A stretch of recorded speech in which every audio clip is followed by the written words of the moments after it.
Hello, my name is Ebony Lipscomb, and I'll be talking about my cultural identity, which is Black culture. And I have this bag of goodies, Google bag, because we are very resourceful in my culture.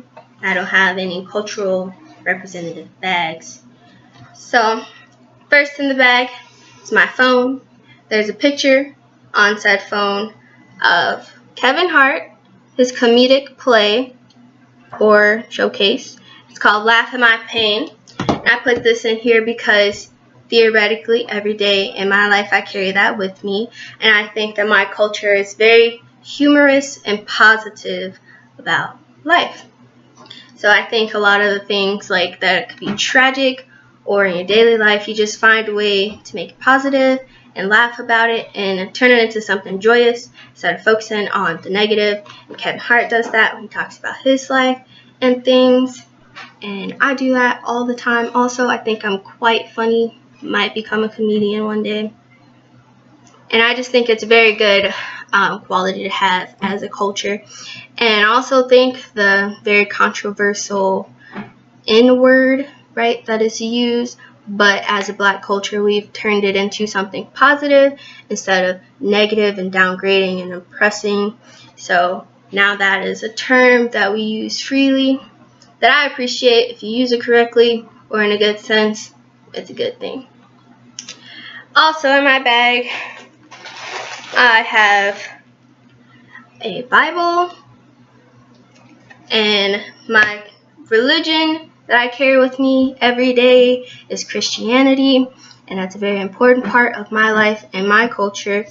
And we go to church on Sundays, and even if you can't make it to church, you're doing something church related on a Sunday. So you're either at the church service, the music you're listening to at home is church music all day, you're either watching videos of church services at home all day, or on the radio you have church services playing all day. So if you don't make it to church on a Sunday, you will be at church all day.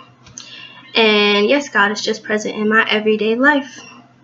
Another thing I have in my bag is a sponge to theoretically represent my culture. It's very hardworking, I believe. So we do a lot of, as a kid, you grow up doing a lot of chores and things, and that is just how you start off early. But as a general population, you're very hardworking, you work hard, nothing's handed to you or inherited really in our culture. You work hard, even if it's available. I feel like my culture, my family will make me work hard for it to persevere through things. And on Saturday mornings, also with that religion, if you hear church music play, you know you will be doing chores all day. Just that sense of responsibility is always present in my life. Another thing from my bag is mustard. Woo! Because my culture, there's a lot of remedies for things, and it's just passed down through generations. And I just remember I picked mustard because I remember when I was younger and I would get a bump on my forehead or anything, my mom put mustard on my forehead to make it better. Don't know what that does, but it's been passed down, and I'll probably use it when I'm older with children. There's also a teaspoon of vinegar to like help your throat get better if it's like sore or scratchy.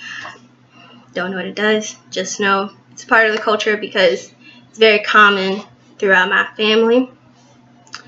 And I'm assuming that's from like way back before generations. This has been passed down. So when they didn't have the resources to medicine and things, they used their own remedies to make things and would just keep passing it down.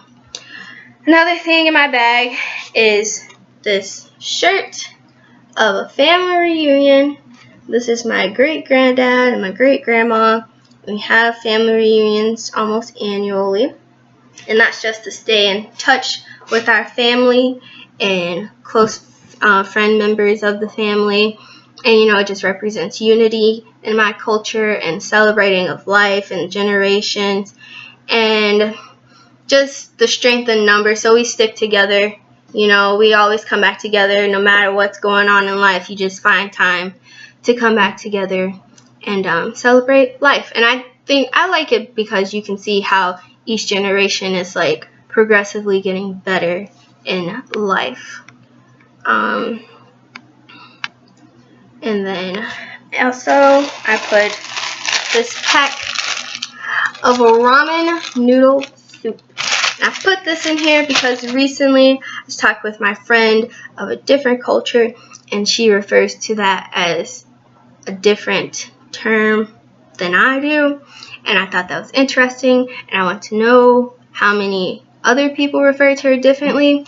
And so in my culture, we refer to it as noodles. In her culture, she refers to it as ramen. It was very popular in her culture. And we were talking, and I said, oh yeah, I'm just making some noodles, and she had no idea what I was talking about. And I was like, oh, I'm making ramen. And she was like, oh my god, I love ramen. So that's just the difference between my culture and other cultures, and vernacular, and using just different aspects of words. And I also know that we use shorter words. So instead of saying full phrases, my favorite is, do you know what I mean? You just say, nah, I mean. So, and then another thing in my bag is this Black Student Union keychain from ISU, the student organization at ISU. And I have this keychain. I use it for my keys, and I keep it with me actually every day. And I just use that because I felt disconnected from my culture being at ISU, because there's not many black students that go there, but I wanted to still feel connected and not alone. So I went to a Black Student Union event, and it was great, and I got to talk to a lot of people. I didn't join the group because I just don't have time for that, but this keychain just makes me feel not alone every day on campus. So that was my cultural identity in a bag. Very short. There's a lot more about my culture, but I thought those were the biggest points that represent me. Thank you.